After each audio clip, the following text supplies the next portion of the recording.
जरेगा, तुझ पे जवानी में खर्च करेगा।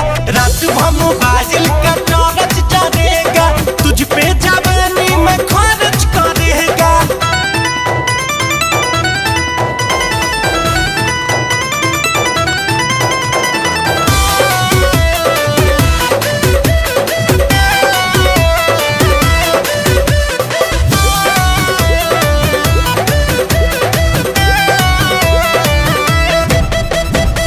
परसों से मेरा बदन है उपास रे, गौना की रात तोहर होगा बड़ी खास रे।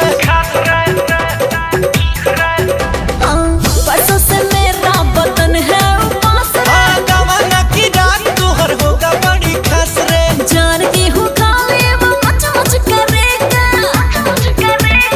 रात भर मोबाइल का टॉर्च जरेगा, तुझ पे जवानी में खर्च करेगा। रात भर मोबाइल का टॉर्च जरेगा, तुझ पे जवानी में खर्च करेगा।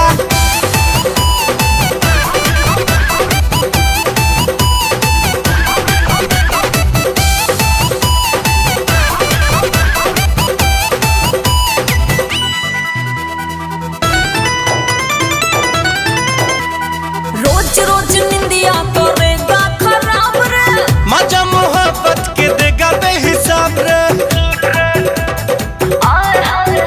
अरे रोज रोज निंदिया करेगा खराब रे। मजा मोहब्बत के देगा बेहिसाब रे। और सपना सोचल मेरा सच करेगा। रात भर मोबाइल का टॉर्च जरेगा, तुझ पे जवानी में खर्च करेगा। रात भर मोबाइल का टॉर्च जरेगा, तुझ पे जवानी में खर्च करेगा। सेज के सवाद रोज सारच करेगा।